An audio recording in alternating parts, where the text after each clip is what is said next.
Alright, well welcome. Dr. Tim O'Neill at Omega Chiropractic.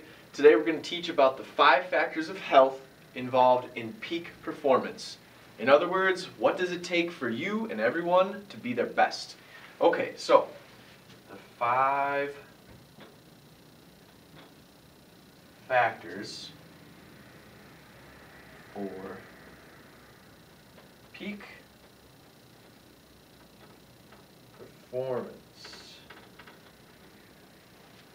Alright, so this is going to be a really interesting topic. We're going to go over the 5, how those are involved in making sure that your body is in tip-top shape, making you the best you possibly can be through the actions that you perform to get healthy.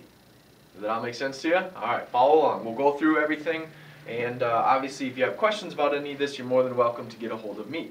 Okay, so the 5 factors for peak performance. So, factor number 1 would be, well, you can pick any of the 5, but let's just start with one that most people would say, and that would be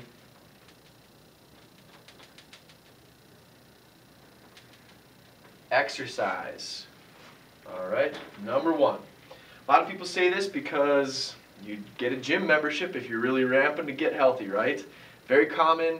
As we sit today, this is January, and I can barely get a machine over at the Lifetime because it's so packed. All the classes are full. But I love that. I love seeing people at least doing something to go get healthy. Alright? But this is so important. Do you think that in our society today we have an abundance or a lack of exercise? I'm looking around. I go to the Mall of America. I'm going to go ahead and say we have a lack of people moving around, okay? You don't go too many places and say, whoa, these people are getting a little too much physical activity here. Pretty uncommon, okay? But it's a problem that we have in our society today. You need movement for your body. Every cell is fed off of things that you put into the cells, but if you're not moving around, those cells can't get the proper nutrients to function best. For instance, take the discs in your low back. Those things don't get any nutrients unless you're pumping them through. Have you ever seen anyone who's been in a wheelchair and what their legs look like? Alright? You're sitting on the couch all day, you're not doing much better after you get home from work, 8 hours sitting in front of the desk, like this. Alright? What are you making for yourself as far as your body goes, okay? Very important. Every single little cell needs fantastic exercise, alright? They feed off that stuff. Alright. Pretty simple one. I don't really need to explain too much for the fact that at least go for a walk. Go for a swim, join a gym, get a trainer, lift a huge barbell, do 400-pound squatting, in that order, please. Alright. Number 2. Fuel. What are you putting in your gas tank? What kind of food are you giving yourself? What is your diet like? A lot of people who come in here eat really, really good. Some people know more than I do when it comes to diet. Look, I'm not a saint myself when it comes to this. I enjoy, chips from time to time. I like to have a soda if I go out to eat, things like that. But the more you can do, percentage-wise, of your day to do better, that little percentage of bad that you do doesn't eat up at you so much. Okay? Does that make sense? For instance, if you got a supercharged vehicle and you put crappy gas in it, is it going to run well? Do you treat your body like a supercharged vehicle or an old junker, an old beater? Alright? You have that choice to do, by the way. So, big components of this. Number 1, the old H2O, right? I got our Culligan system right here, right in front. No excuse not to grab a glass on the way in and the way out.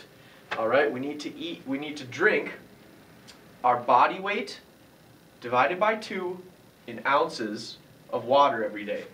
So, if I weighed 200 pounds, I would need to drink 100 ounces of water every day, okay? Just to maintain. Our bodies are made up of about 85% water. Well, where are you going to replenish it from, okay? Alright, so water is a huge one. Also, what kind of food are you eating? Is it real food? Or is it chemicals smashed together, sealed tightly in a box and brought to your door? Okay? You get a great choice of what kind of food to eat. And again, eat more better so that that little bad that you have doesn't take so much effect on you. Alright? Enjoy your chips. But have some veggies with it. My mom always said, okay, you can have your chips, but you have to eat an apple first. Reward yourself with a little bit of good for your body, all right? So, there's a lot of bad stuff out there though. The junk, it's endless. Do all you can to make sure that you're doing good things for your body. Now, they've done studies for fuel and diet and food, and it shows that a more important factor than anything else is who you're hanging out with and what they eat. Makes sense, doesn't it? You're driving in the car with somebody and your options are pack a lunch, swing through McDonald's.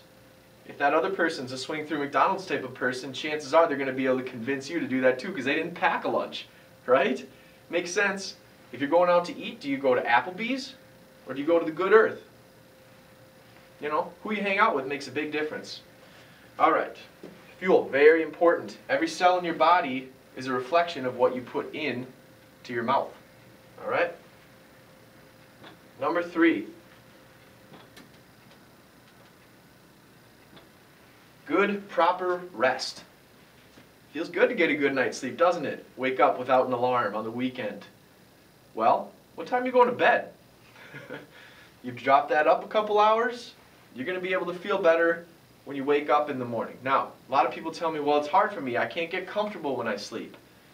You know, I'm a stomach sleeper. I snore. I have sleep apnea. My bed stinks. My pillow stinks. Well, go change it then. You have that ability. It's okay. You need good rest. All your little cells in your body need to rest too. So close your eyes. Get your good 8. Wake up refreshed, okay? Now all of these go into each other, all right? All these are going to be kind of a conjoined thing to make up this peak performance. But rest, you need to be able to fuel your body well and move your body well so you get tired at the end of the day, all right? And don't be eating, you know, a 4-course meal and then pop right to bed after chugging a bottle of whiskey. It's pretty self-explanatory stuff, but it's good to remember. Now, they say that the best way to get a good night's sleep is to be in bed before 10 o'clock. Those hours from 10 to midnight give you the best quality sleep so that you can best heal your cells to give you the best peak performance, okay? Now, a lot of people ask me, well, what position should I be sleeping in? My simple answer, the one that gives you the best night's sleep. Pretty simple. Now, we can go over that specific details. I love talking sleep. It's a really, really cool topic for me. But the one that gives you the best night's sleep is the best position for you. And you kind of cater it to that. Although, don't stomach sleep, all right? You're choking off your nerve system. Think about if this was the bed and I'm sitting there like this. Well, what if you walked around like this? You're sleeping for 8 hours. If you walked around like this all day, no wonder you're sore when you wake up. Okay, 3. Number 4.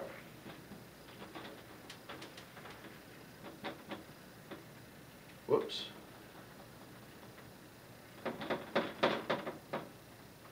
Attitude. What's going on between the ears there? Do you like yourself? You think it's important to really love yourself before you love others? Very important, okay? Unfortunately, that's less common than you would think. It's an emergency. It's a state of emergency if you can't look in the mirror and just smile. All right? Something important to do. You got to get your mental frames in the good place. How many times are you feeling down, you don't want to go to the gym? You ever hear of comfort food? Not easy to rest when your mind is racing, is it? All right, you see how all these are linked? All right, put a smile on your face. Studies show that even if you're unhappy, faking a smile over time will eventually help you out. Plus, what about that person across from you? You think they could use a smile, and that smile back will do something to you? I think so. Really important. And the people you're around, again, are the people you hang out with Debbie Downers? Or are they, I don't know a name for one, Andy Uppers? I don't know. Something like that. Are the people you hang around, are they building blocks for you to build a better life? Or are they dragging you down? Think about that. All right. And a big piece of having a great attitude is being thankful. You should be grateful for the fact that you even have the opportunity to breathe air, to walk to your mailbox. You should be thankful that you get to pay bills and taxes because it means that you live in a great country where you've gotten the opportunity to be free. Right? You got to look at those types of things. You got to be thankful for the things you wouldn't expect. Not until you are thankful for something will you receive it. It's an important lesson I've learned in my studies. And also, don't hold on to grudges. You have to be forgiving, all right? Sure, you can forgive but not forget, that's fine, but forgiveness will take a huge burden of stress off you. It's going to help you sleep better. You won't need as much comfort food, and you're going to be able to just exercise those frustrations out. That's fine. If that's what you need to do to get a better attitude, what a great way to do it, okay? All right, now, we're getting to the final one, number 5. What do you think it is? Exercise, fuel, rest, attitude? What else is there? How about the controlling factor for every single thing for these abilities to be put into place? All right, if we think about it this way, it's kind of like a triangle. So you have the physical aspect of the exercise. You have the mental aspect from the attitude and the rest. You have the chemical aspect from the fuel that you put in there. But inside of all of this here, inside here, is the ability to act all of those out. Now, any action in your body is done through a certain system, and it's the master control system for your body. It's called the brain, which controls the nerve system, which controls everything. All right? Number 5.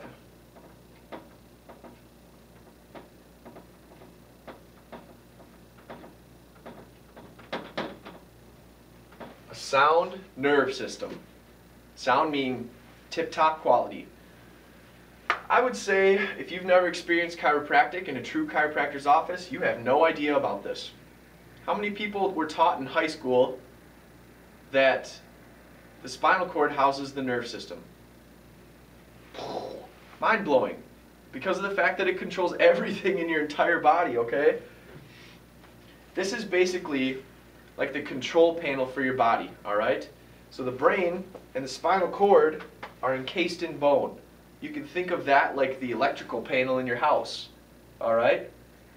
If one of those gets shifted off, it shuts down an area of the body. Do you remember Christopher Reeve, the Superman, when he fell off that horse and broke his neck? It shut down his body because it slammed into his brainstem so that everything from there down stopped working. Do you know you can have that in small, little, minute areas in your back?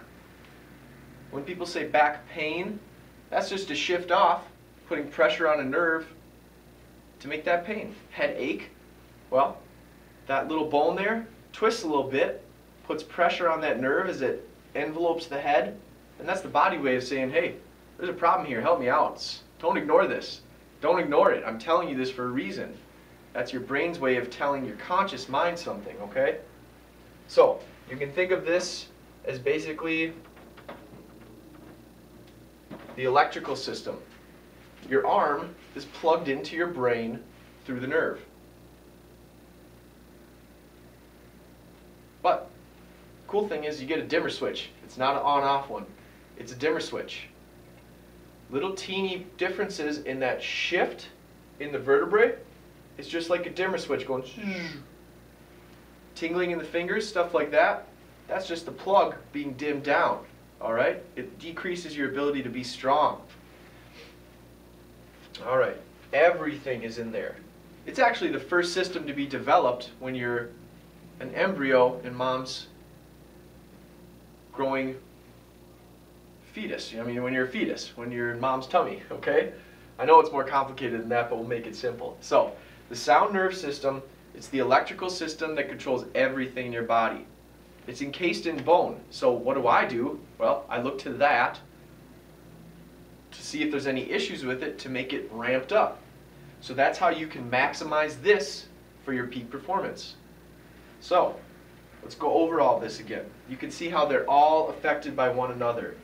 First and foremost, I know I put it as number 5, but I waited. It's the most important. You must have a sound nerve system. If you don't have a brain, it doesn't matter how much exercise you're going to do because you're not even alive. Alright? This is life. So, you need life. You need life to be fully controlled throughout the body. You need to have a great attitude so that you can get through your days and make sure to do all the rest of this stuff. You need to get out there and move, okay? Every day just do something. Go for a walk. Find a friend or a buddy. Go for a little walk. Go to the gym. Join a class. Hire a trainer. Buy a bike. Buy a canoe. Go to the boundary waters. Something. Just get out. Breathe some fresh air and do something. Put some good stuff in your body. You may not stop eating the junk, but at least throw some good stuff in there to offset it, okay? Get some good quality rest. Buy yourself a good mattress and pillow. Make sure you're getting your good night's sleep and get to bed early. There's nothing good on past 10 o'clock on TV anyways. Don't start a movie at 9:30 and think you'll fall asleep to it, okay? Don't DVR stuff and save it till midnight. Alright, good. So they all go together, okay? The 5 factors, 1, 2, 3, 4, 5, for peak performance. Maximizing your body's ability to stay as healthy as possible. I'd love to teach you more. If you have any questions, get a hold of me.